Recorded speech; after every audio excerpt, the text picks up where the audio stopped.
Hello everyone, and this video is going to be a vampire themed build without sacrificing any damage, or at least a lot of damage. Most of the thematic is obviously going to be Malzeno, regular Malzeno, not Primordial. Primordial does not have the vampire-esque theme. So for the layered armor on the weapon, obviously we're going for the Bloodlust Blade, which is Malzeno's Sword and Shield. I decided to keep Sword and Shield with this. You could go any weapon you wanted for this, though, if you really wanted. Obviously you would just change a couple things. You might not even really have to, if you don't want to. And then everything for the equipment is just Malzeno, layered armor. Every little bit of it is just full Malzeno. I do have the 2 pigment slots turned to red. Never mind. No, I do not. Excuse me. Everything is set to default. So you could change it if you want to. I just have it set to default. For the weapon, I have Shikara Magala's Sword and Shield. Once again, I really like this as opposed to some other Sword and Shields because it has a higher crit chance. It starts off at 35, which is pretty dang good. For the helmet, we have the Kaiser Crown X. This gives us 3 points into Critical Eye, 1 point into Crit Boost, and that is all. It also gives us 3 level 1 decoration slots. For the chest piece, we have the Malzeno Mail, which gives us Bloodright, Weakness Exploit, and Part Breaker. So Bloodright is the main focus of this build. It heals us for a portion of the damage we deal to a broken monster part. And of course we get 2 points into Part Breaker, so we break parts that much faster. For the gloves, we have the Velociprey Braces.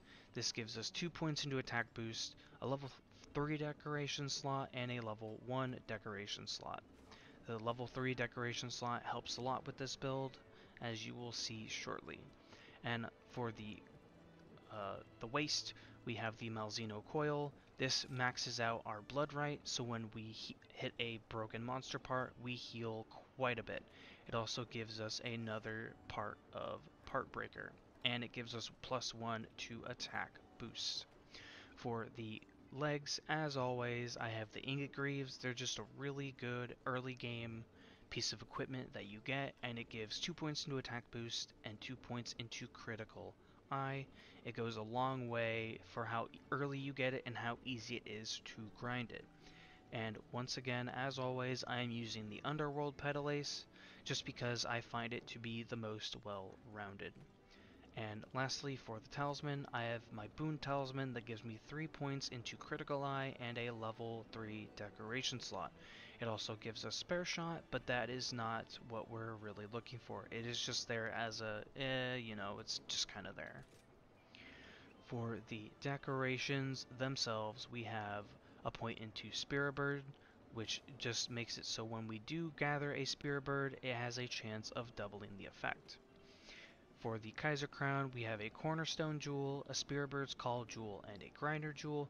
Cornerstone just lowers the effects of lower tier environmental effects that the monsters create, like tremors, wind pressure, and roaring.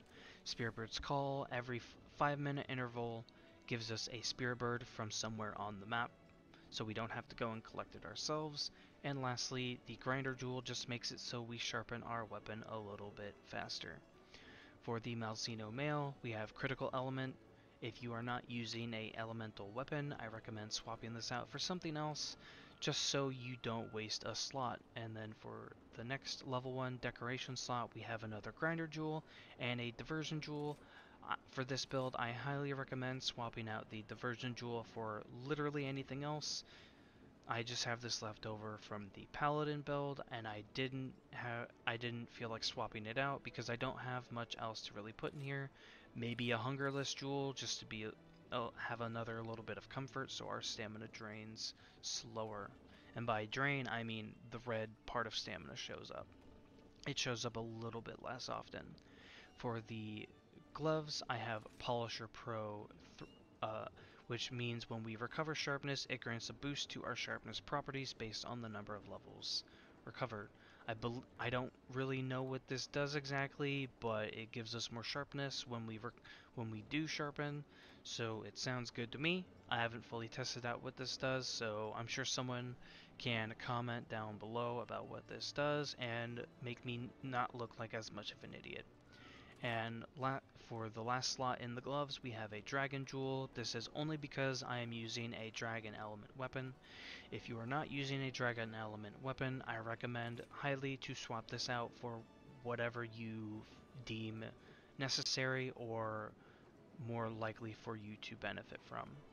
In the Malzeno coil, we have a defense jewel and another hungerless jewel. Defense just increases or decreases the damage we take when getting hit by a physical attack, as well as our resistances when it's at high enough.